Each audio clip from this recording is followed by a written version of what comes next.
You bought a compressor pedal because you wanted endless sustain, but right now it's only making your guitar sound weak, squashed, and incredibly noisy. You turn the knobs hoping to find that classic rock polish, but you only succeed in sucking the life out of your pick attack. The pedal isn't broken. Your understanding of what happens inside its circuit is completely wrong. This misunderstanding leads you to fight the hardware instead of controlling it. You're trying to solve a physical problem with an electrical tool you don't fully grasp. Guitarists spend years trying to dial in their pedal board.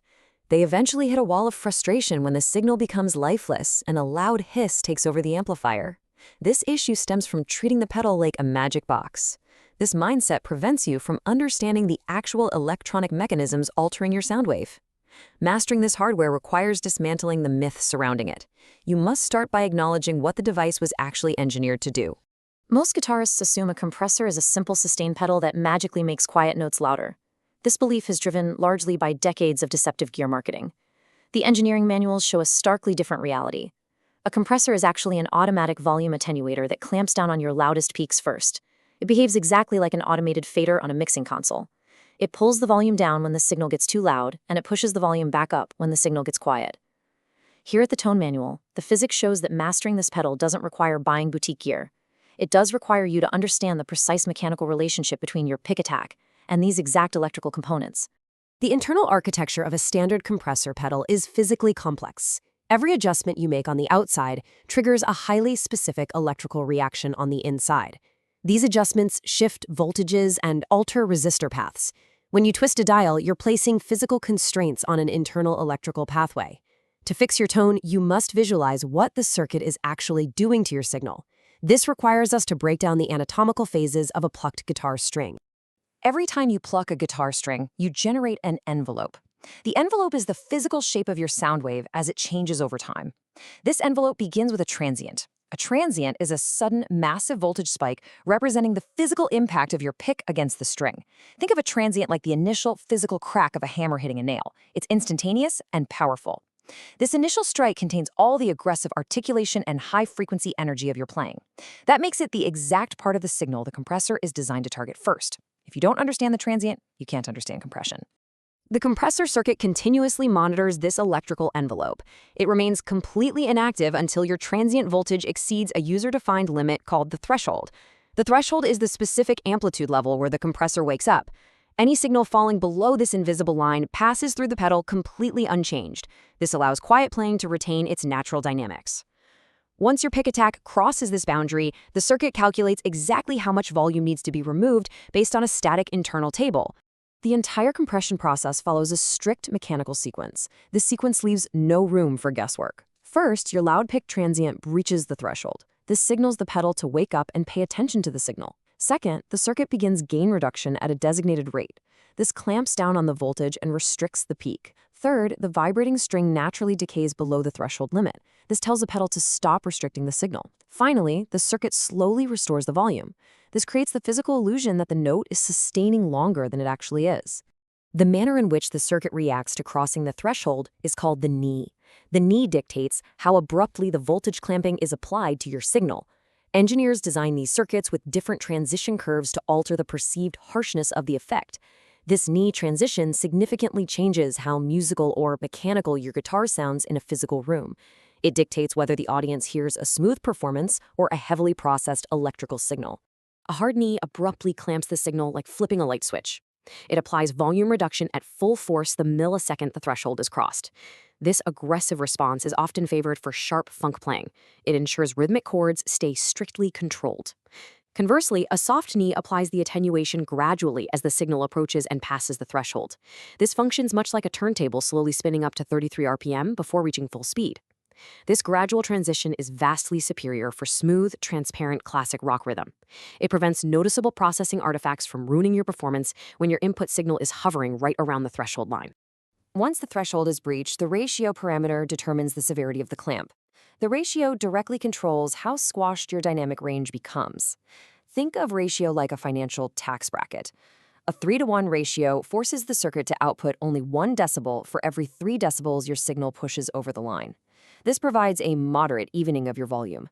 Pushing the ratio to 10-to-1 or higher turns the pedal into a limiter. A limiter effectively places a brick wall over your signal. This prevents any peaks from getting louder, regardless of how hard you physically strike the strings. The most destructive misunderstanding in guitar gear involves the attack control.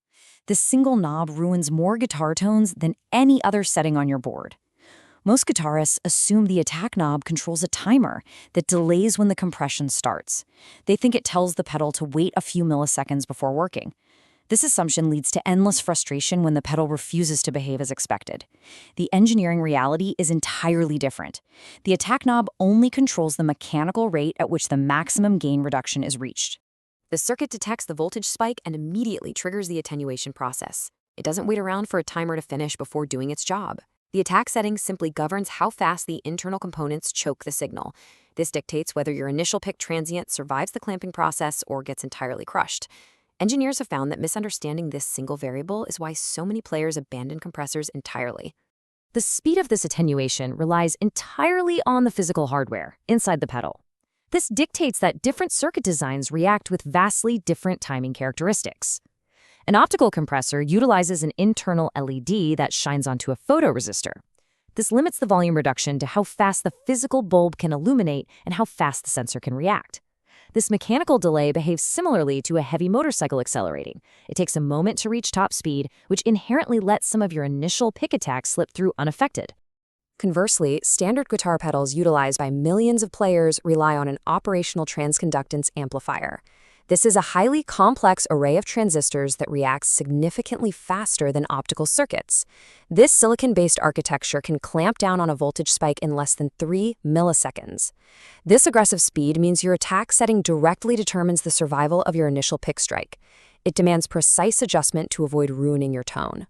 Setting a fast attack time forces the circuit to crush the initial transient instantly. This completely dulls your articulation and leaves your guitar sounding lifeless in a dense mix. If you hit a chord and it immediately feels like someone threw a heavy blanket over your amplifier, you're experiencing the symptom of a crushed transient. This robs the instrument of its natural percussive impact. It indicates that your attack time is set far too fast for your playing style.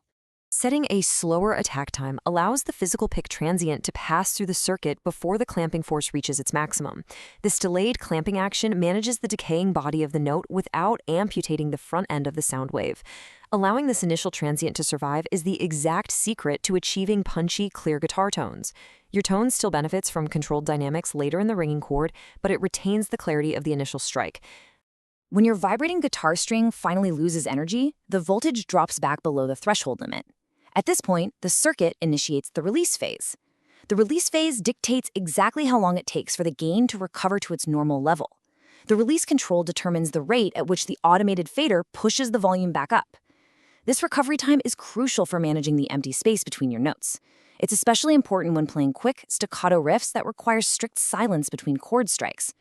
A fast release time causes the volume to snap back too quickly. This creates unnatural pumping artifacts. It sounds exactly like someone rapidly turning your amplifier's volume knob up and down. This distracts the listener every time you mute a string. Conversely, a slow release seamlessly masks the volume drop of your decaying string. It does this by gradually raising the gain as the note dies. This results in the mechanical illusion of endless sustain that so many guitarists are chasing. The fundamental function of this pedal is to suppress the loudest peaks of your performance. Because of this, the overall signal leaving the circuit is now significantly quieter than when it entered. To compensate for this loss in perceived volume, the pedal utilizes a final stage of amplification called makeup gain. This final boost effectively pushes the automated fader back up. This brings the entire compressed envelope to a usable level for the next pedal in your signal chain. Turning up this makeup gain knob restores the apparent loudness of your guitar. However, it simultaneously amplifies the inherent electrical noise floor of your entire rig. The compressor pedal isn't manufacturing this noise out of thin air. It's simply magnifying the 60-cycle hum from your pickups, the interference from bad cables, and the buzz from dirty power supply lines. The compressor can't distinguish between a musical note and electrical interference. This dictates that heavy compression combined with high makeup gain creates the exact aggressive hiss problem you're currently experiencing.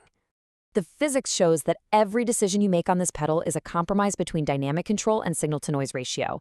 This is a physical reality that can't be bypassed with expensive components or boutique branding. You must look at your own signal chain and determine if your playing style actually requires strict dynamic attenuation.